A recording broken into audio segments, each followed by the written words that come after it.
premier épisode, j'ai le plaisir de recevoir Antoine Fouché, président de Quintet, cabinet de conseil en stratégie sociale et raison d'être qui accompagne les entreprises à conjuguer business et bien commun, tout un programme. Pour te présenter un petit peu rapidement, tu as été administrateur au Sénat, c'est là où nous nous sommes rencontrés, tu étais en charge de la commission des affaires sociales, puis tu as conseillé divers ministres du Travail. En 2012, tu as rejoint le MEDEF en tant que directeur général adjoint en charge du pôle social. Et tu as, pendant 3 ans, dirigé le cabinet de la ministre Muriel Pénicaud. Est-ce que j'ai tout bon jusqu'ici? Tout bon. Et désormais, donc, tu as fondé ton propre cabinet. Est-ce que tu peux nous en dire un peu plus? Alors, Quintet, c'est un petit cabinet de conseil qui a 3 ans maintenant, une dizaine de personnes, et comme tu l'as dit, qui fait de la stratégie sociale, qui accompagne les entreprises à négocier avec les organisations syndicales, qui aide les entreprises à être plus attractives, à retenir les salariés, à se poser les bonnes questions pour que les salariés restent dans la boîte et s'épanouissent. Et puis on fait un peu aussi de conseils sur la formation professionnelle et l'apprentissage. Merci, c'est pour ça que nos activités sont très complémentaires. Je te remercie d'être là pour ce premier épisode et de te prêter au jeu. Merci de l'invitation. Eh bien, avec plaisir, mais donc on va te torturer sur une première question, une question qui fâche évidemment. Est-ce que nous devons payer plus nos salariés? Alors si je suis obligé de choisir entre oui et non, la réponse c'est oui, sans hésitation. Et après je vais nuancer, mais oui, pourquoi? Parce qu'on est dans une situation qu'on n'a jamais connue depuis 1945, qui est que travailler ne permet plus de changer de niveau de vie. Et c'est pas un propos politique, c'est ce que chacun, si on a le loisir de le faire, peut constater dans les statistiques de l'INSEE. Ça fait 15 ans en gros que le pouvoir d'achat du travail il augmente de moins de 1% par an. Ce qui veut dire que si on voulait doubler son niveau de vie en travaillant, il faudrait travailler 80 ans, ce qui n'arrive pas. Et donc oui, on a un sujet de salaire, de niveau des salaires et de capacité du salaire à changer de niveau de vie. Donc là, les boîtes, si elles veulent être attractives, elles sont forcées d'essayer de répondre à cette question-là. Il y a une deuxième chose, c'est que en un sens, elles n'ont pas tellement le choix. Parce qu'il y a une autre chose qui est en train de se passer sur le marché du travail qui n'était pas arrivée depuis 1945, qui est que la population active n'augmente plus. Ce qui veut dire que quand une boîte se développe et qu'elle a besoin de salariés, elle est beaucoup plus qu'avant obligée d'aller piquer ceux de la concurrence parce que le nombre de gens disponibles sur le marché du travail n'augmente plus. Et donc les salariés sont plus en rapport de force pour demander des choses sur les salaires, sur les conditions de travail, etc. Donc on sait comment ça va augmenter ou ne pas augmenter. Et il se trouve qu'avant ça augmentait à peu près de 200 000 par an. Et maintenant, c'est plutôt 20, 30 000 par an. Et donc ça met les salariés dans la capacité de dire, si vous ne me donnez pas ce que je veux, je vais en fait changer d'entreprise.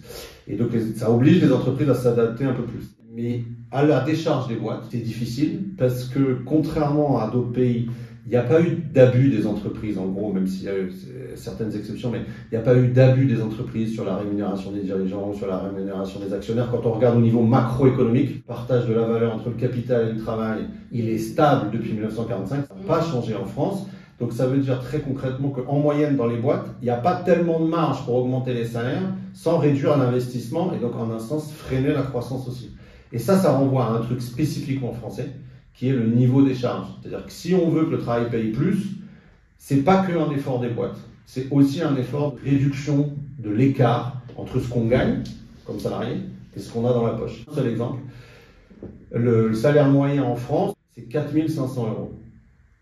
Mais quand on gagne 4 500 € en France, on en garde 2 400. Ce qui arrive sur son compte en banque, c'est 2 400. Mais on taxe le travail en France beaucoup plus que l'héritage, le capital et les retraites. Et c'est ça aussi qui fait que, à un moment donné, travailler ne permet plus de changer de niveau de vie, parce que du point de vue des entreprises, les salariés sont bien payés, 4 500 €, il faut les sortir chaque mois, mais du point de vue des salariés, 2004 c'est bien, hein, mais c'est quasiment 2 fois moins que ce qu'il a en vrai gagné. Donc je prends un exemple très concret, le SMIC aujourd'hui c'est 1 399 € net par mois. Pour la plupart des gens qui sont au SMIC, ils ont une prime d'activité. Donc quand l'employeur augmente le salaire de la personne, ils ont de la prime d'activité en moins et ils ont de l'impôt sur le revenu en moins. Donc quelqu'un qui est, je prends 1399, l'employeur dit je vais faire un super effort, je vais t'augmenter de 100 € net, donc 1499. Le salarié, lui, il va avoir 39 € de prime d'activité en moins et 11 € d'impôt sur le revenu en plus. Donc il ne va pas avoir 100, il va avoir 50. Et comme les cotisations sur ces niveaux-là sont progressives, c'est-à-dire pour 1 € en plus, je paye beaucoup plus de cotisations, moi, employeur, ça va me coûter 238 euros. Donc je vais avoir l'impression de faire un énorme effort parce que ça va me coûter 238 euros de plus. Et le salarié va avoir l'impression que je me fous de sa gueule parce que lui, il va avoir que 50. Et les deux sont de bonne foi. Et c'est ça le problème dans lequel on est aujourd'hui. Je vais poser une autre question qui fâche du coup. Devons-nous encore travailler? C'est une vraie question, il faut avoir le courage de se la poser. En vrai, on n'a pas le choix. Si on ne travaille pas, on ne peut pas vivre. Il y a le fait quand même que si on aime son travail, on s'épanouit dedans. En le faisant, il y a des jours où on préfère travailler que de rester à la maison, surtout si on aime son boulot. Mais c'est sûr que le fait que le travail ne permet plus de changer de niveau de vie a un impact sur notre rapport au travail. D'autant que, là aussi pour la première fois depuis 45, le temps de travail ne diminue plus d'une génération à l'autre. C'est-à-dire que depuis 45, chaque génération travaillait moins que la précédente. Nous, on travaille moins évidemment qu'avant. Mais les générations qui arrivent sur le marché du travail là ne travaillent pas moins et ne travailleront pas moins que leurs parents. Et c'est la première fois qu'une génération à l'autre, on travaille pas moins. Et donc, si je résume, depuis 45, en fait, on travaillait de moins en moins, en vivant de mieux en mieux, grâce à un travail de plus en plus productif. Et ça, c'est fini. Là, sur le marché du travail, aujourd'hui, c'est la première génération qui va devoir travailler autant, voire plus que ses parents, sans avoir l'espérance de vivre beaucoup mieux qu'eux. C'est pas très réjouissant de le dire comme ça. En même temps, il y a plein de nouvelles opportunités, de liberté, etc., de modèles à inventer, mais factuellement, c'est ce qui se passe. Et donc ça crée sans doute trois manières de réagir par rapport à cette nouvelle situation. La première, c'est la résistance. Il dit non, moi je ne me ferai pas avoir. Il n'y a pas de raison que je sois de cette génération-là qui va se faire avoir, dont le travail gagnera moins ou pas assez, qui va travailler plus. Non, ça c'est pas pour moi. Et alors ils font quoi? Et ça, ils manifestent contre la réforme des retraites. Ils se mettent en arrêt maladie où ils disent moi j'en fais juste ce qu'il faut pour pas me faire virer, mais comptez pas sur moi pour 5 minutes de boulot supplémentaire. Ça c'est une première manière de réagir, la résistance. Et c'est pas une question de génération. On trouve ça, la preuve sur les réformes de retraite. C'est un peu l'idéologie de ça. Ouais, mais j'en reviendrai après là-dessus, mais ça c'est vraiment pas une question de génération. La deuxième manière de réagir à ça, c'est la relativisation du travail. Si le travail permet plus de changer de niveau de vie, moi le travail dans ma vie, il sera pas central. Il n'y a pas de raison que ce soit central si ça permet plus de changer de niveau de vie. Et ça, on le voit dans les demandes de conciliation vie pro, vie perso, le télétravail, pour l'école bleue, la semaine de 4 jours.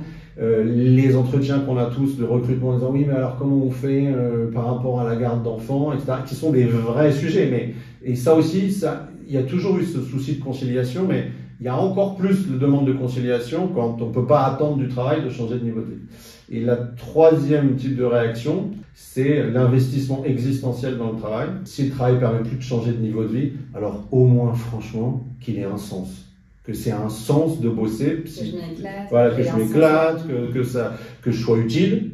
Alors il y a beaucoup évidemment sur la contribution à la transition énergétique, au bien commun, tout le développement de la RSE, de la raison d'être, etc.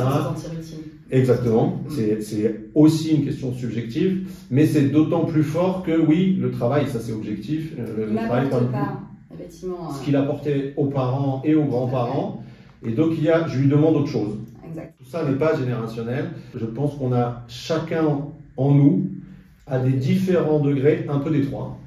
Et selon l'époque de notre vie, on est plutôt sur le 1, le 2 ou le 3, et pas forcément aux mêmes époques de la vie, d'ailleurs, chacun d'entre nous. Il y a un chiffre de l'INSEE qui tue ça, c'est le taux d'emploi. C'est la proportion de personnes de 15 à 64 ans qui bossent. Okay. Elle n'a jamais été aussi élevée depuis 50 ans. Donc, cette idée d'épidémie de flemme en France, c'est juste bullshit total. Ça n'existe pas. Ça n'existe pas. On travaille plus qu'il y a 20 ans, plus qu'il y a 40 ans et même plus qu'il y a 50 ans. Alors, essentiellement grâce aux femmes, parce que c'est les femmes qui travaillent plus. Le taux d'activité des femmes est plus fort, mais à la fin, en tant que pays, on travaille plus.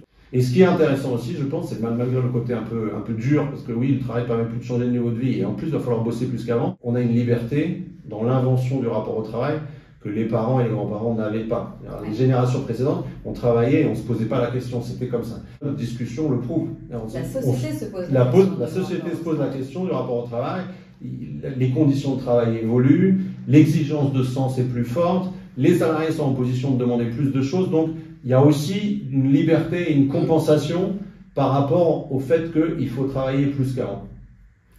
Et alors du coup, je vais quand même revenir sur la question des salaires. Est-ce que leur augmentation permettrait de répondre à l'attractivité des métiers? C'est une condition nécessaire mais pas suffisante. C'est-à-dire, si vous ne le faites pas, oubliez l'attractivité. Mais si vous le faites, ça ne suffit pas. Il faut faire en plus les conditions de travail. C'est nécessaire parce que travailler ne permet plus de changer de niveau de vie. Et surtout, ce qui est important, c'est pas tellement le point de départ. C'est là, enfin, le point de départ est important, mais c'est surtout la progression. Si je me donne dans mon boulot, je vais mieux gagner ma vie, je vais pouvoir changer de vie en travaillant. C'est vraiment ça qui est super important. Mais après, ça ne suffit pas. Le salaire, c'est quelque chose qui rend les gens motivables, mais pas motivés. C'est même une condition en fait. On ne peut pas l'oublier parce que sinon, c'est même pas la peine. Les gens, ils viennent pas. C'est un socle. Voilà, et après, à partir de ce socle, on peut construire dessus sur le sens et sur les conditions de travail essentiellement. Et donc toi, tu es patron d'une entreprise. Une petite entreprise. Avec des salariés. Avec des salariés. Et donc tu vas les augmenter. Je les ai augmentés. D'accord, tu as fait comment? On a décidé entre nous d'être très transparent, c'est-à-dire de donner une enveloppe. On a 5 000 € par salarié. Et on donne aux salariés le choix, j'espère que ce que je dis est correct par rapport au code du travail, au sens où est-ce qu'on avait le droit de leur donner le choix, il faut se faire gaffe, mais je pense que oui. En tout cas, c'est ce qu'on a fait. C'est ce qu'on a fait. On leur laisse la liberté de choisir la manière dont ils veulent toucher ces 5 000 €. Soit ils veulent les toucher en salaire, mais en gros, si 5 000, il leur reste 2006, 2007. Okay. Soit ils veulent les toucher en prime de pouvoir d'achat, et là, il leur reste plutôt 3008.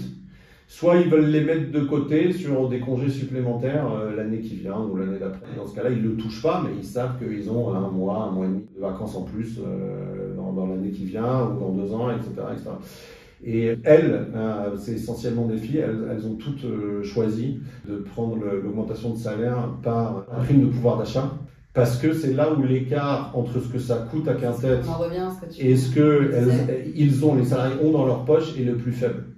Et c'est avantageux aussi pour Quintet parce que c'est en partie désocialisé, c'est-à-dire on ne paye pas de charges dessus, donc c'est le mieux, c'est tout bénéfice pour tout le monde. Ouais. Et c'est pour ça que cette prime-là marche très bien. Et d'ailleurs, c'était un peu ma question aussi de savoir si est-ce qu'on augmente les salaires ou est-ce qu'on augmente les primes, la possibilité de prime, parce que finalement, augmenter le pouvoir d'achat, ça peut passer par les deux. Alors, à court terme, c'est plus efficace d'augmenter les primes, parce que pour le même argent, le salarié, il en a plus tout de suite. À long terme, c'est mieux évidemment d'avoir une augmentation de salaire, parce que à chaque fois que tu augmentes le socle, c'est-à-dire tu es à 1000, si tu as une augmentation de 10%, tu reviens à 1100, et l'année d'après, tu négocies à partir de 1100, et si tu as encore 10%, ça te fait 1210, etc. La prime, tu es à 1000, tu as une prime de 150, et ton salaire de base, ça reste 1000. Et donc l'année d'après, tu renégocies à partir de 1000. Donc c'est pour ça que c'est un arbitrage à faire entre court terme et moyen terme. Souvent, moi, ce que je conseille aux boîtes qui le peuvent, c'est de faire un panachage entre les deux, c'est-à-dire de monter quand même un peu le socle et de laisser une grande part à la prime, parce qu'à la fin, c'est quand même ça dont on a besoin, c'est de l'argent sur le compte en banque. C'est bien d'avoir de l'argent fictif, mais l'argent sur le compte en banque, on y croit plus. Et en fait, on a quand même raison. Et alors, dernière question, on augmente aussi les gros salaires? Pour passer des 10% les moins bien payés aux 10% les plus payés, les mieux payés en France, il faut multiplier son salaire par combien? Pas par 100, pas par 50, pas par 10, par 3. En multipliant son salaire par 3, on passe des 10% les moins bien payés aux 10% les mieux payés.